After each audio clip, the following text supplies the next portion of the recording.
ক্ষমতা দখল করা বিজেপির প্রধান লক্ষ্য নয়, মূল লক্ষ্য হচ্ছে মানুষের সেবা করা। তাই এই দল মানুষের কল্যাণে দিনরাত কাজ করে যাচ্ছে। এজন্য মানুষ বারবার বিজেপিকে আশীর্বাদ করছেন এবং ভালো কাজের জন্য বিজেপিকে বারে বারে ক্ষমতায় নিয়ে আসছেন। এই অভিমত বিজেপির সর্বভারতীয় সভাপতি এবং ভারত সরকারের স্বাস্থ্যমন্ত্রী জেপি নাড্ডার। ত্রিপুরা রাজ্যের দ্বিতীয় দফায় শাসন ক্ষমতায় থাকা বিজেপি সরকার প্রতিষ্ঠা হবার 2 বছর পূর্তি উপলক্ষে রোববার আগরতলা রাস্তাবল ময়দানে এক প্রকাশ্য সমাবেশের আয়োজন করা হয়। এদিনের এই সমাবেশে প্রধান বক্তা হিসেবে উপস্থিত ছিলেন বিজেপির সর্বভারতীয় সভাপতি এবং ভারত সরকারের স্বাস্থ্যমন্ত্রী জেপি নাড্ডা। সেখানে বক্তব্য রাখতে গিয়ে তিনি এই কথাগুলো বলেন।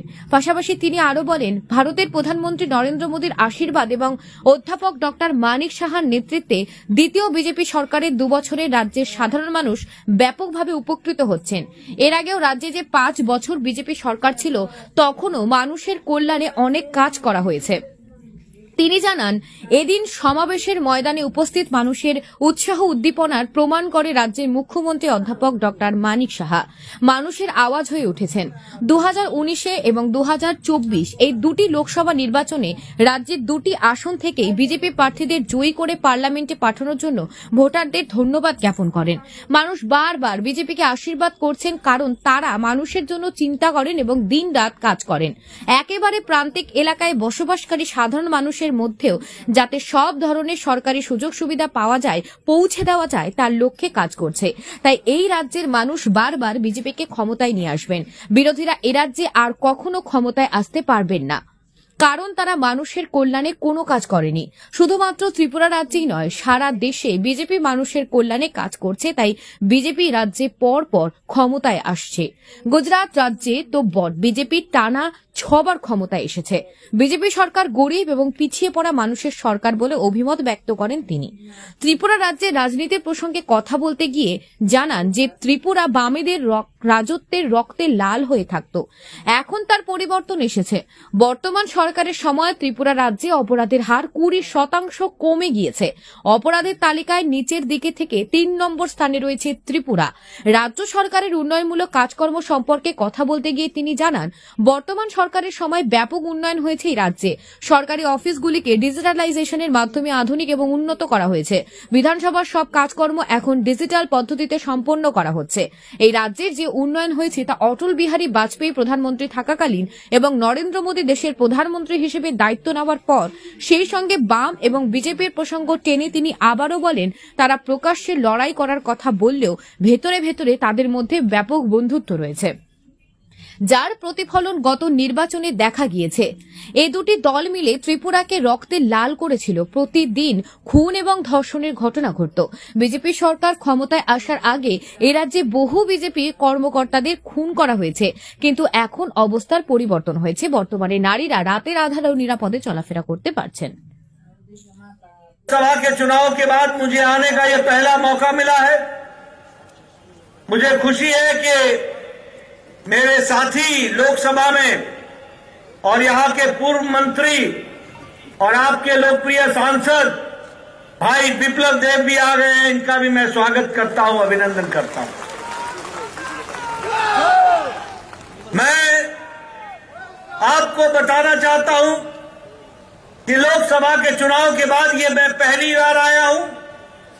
मैं त्रिपुरा की जनता को अनेक अनेक धन्यवाद देता हूं कि आपने 2014 में भी 2 की 2 सीटें भेजी, 2019 में, और 2024 में भी आपने 2 की 2 सीटें लोकसभा में भेजी।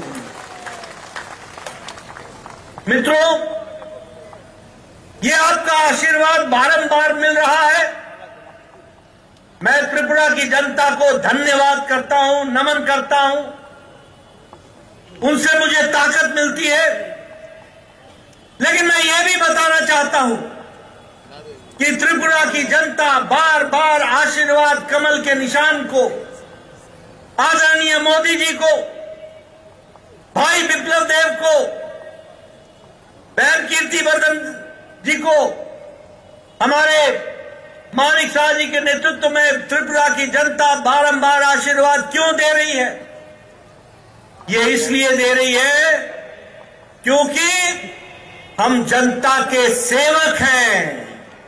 जनता की चिंता करते हैं, जनता की भलाई के लिए सोचते हैं और जनता की दिन रात सेवा करने में एकजुट हो जाते हैं। जमीनी स्तर पर, ग्रास रूट लेवल पर हम लास्ट माइल डिलीवरी देते हैं, लास्ट माइल डिलीवरी। हमारी नीतियां कागजों में नहीं होती हैं, हमारी नीतियां सचिवालय के फाइलों में बंद नहीं होती हैं, हमारी नीतियां त्रिपुरा की धरती पर आम आदमी को लाभ देने के लिए लगती है। और इसीलिए हम बार बार कहते हैं, सत्ता हमारा लक्ष्य नहीं है, सत्ता हमारा ध्येय नहीं है, सेवा हमारा ध्येय है और सत्ता सेवा का माध्यम है और सत्ता का उपयोग करना सेवा के लिए हम उपयोग करते हैं। ত্রিপুরার বাজেট আপনারা সবাই জানেন প্রায় দ্বিগুণ হয়েছে। 2024-25 অর্থ বছরে বাজেটের আমাদের যেটা আমরা রাখা হয়েছিল 7,800 কোটি টাকা। এর জন্য ইনফ্রাস্ট্রাকচার ডেভেলপমেন্টের জন্য আমরা 7,000 কোটি টাকা রেখেছি। ইনফ্রাস্ট্রাকচার যদি ডেভেলপমেন্ট না হয় তাহলে কোনো অবস্থায় বাইরের থেকে ইনভেস্টররা আসবে না, বা পার্মানেন্ট কোন যে ইনভেস্ট করার পরে যে পার্মানেন্ট যে স্ট্রাকচার সেটা যদি না থাকে তাহলে অর্থনীতিরও সমৃদ্ধি হবে না। আমাদের বর্তমানে মাথাপিছু গড় হাই প্রায় দ্বিগুণ হয়েছে। 2017-18-তে ছিল 1,444,000 টাকা, 2023-24-এ 1,77,723 টাকা হয়েছে বন্ধুগণ। জিএসডিপির কথা যদি বলি 2023-13-14-তে ছিল মাত্র 25.5 কোটি, আর 2023-24-তে আমাদের এখানে এখন যে জিএসডিপি বেড়ে 82,000 কোটি হয়েছে। বিরোধীদের সমস্ত চক্রান্তকে অতিক্রম করে রাজ্যে এখন শান্তি প্রতিষ্ঠিত হয়েছে বন্ধুগণ। আইন শৃঙ্খলার উন্নতি হয়েছে।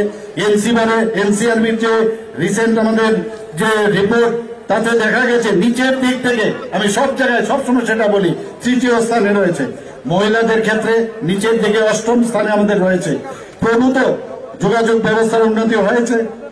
আমাদের মাননীয় প্রধানমন্ত্রীজি এবং আমাদের মাননীয় গৃহমন্ত্রীজি বারবার বলছেন যে নর্থ ইস্ট যদি ডেভেলপ না হয় তাহলে ভারতও কিন্তু ডেভেলপ হবে না, এবং সেই বিষয়ে 12টার মতো অ্যাকর্ড হয়েছে। আজকে নর্থ ইস্টার্ন জোনে শান্তি প্রতিষ্ঠিত হয়েছে।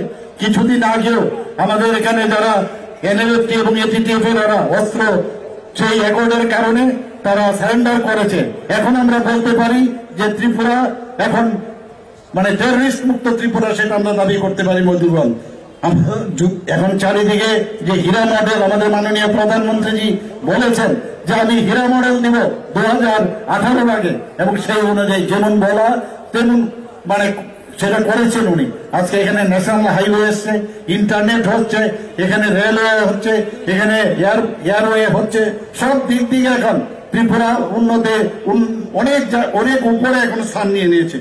আমাদের এখানে ন্যাশনাল হাইওয়ে প্রায় 839 কিলোমিটার তার কাজ চলছে।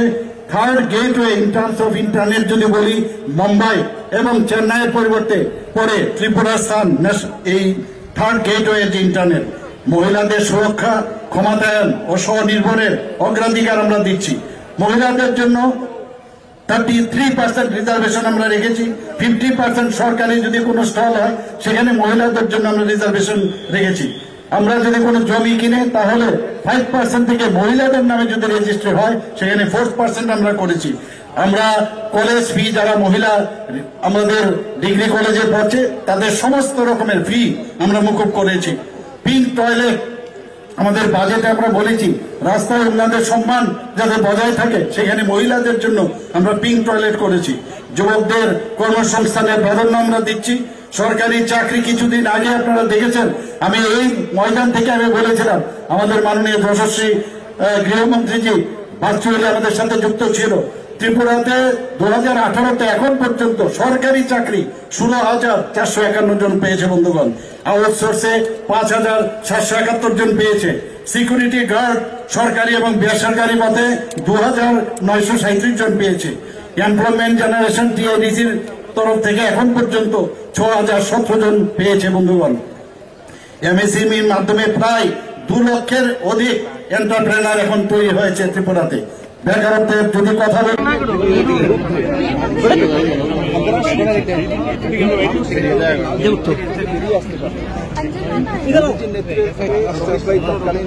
আমাদের ভারতীয় জনতা পার্টির রাষ্ট্রীয় সভাপতি ওনাদের কারণে এবং ত্রিপুরার মানুষের অজস্র পরিশ্রম অজস্র পরিশ্রমের কারণে ভারতীয় জনতা পার্টির সরকার এসেছে।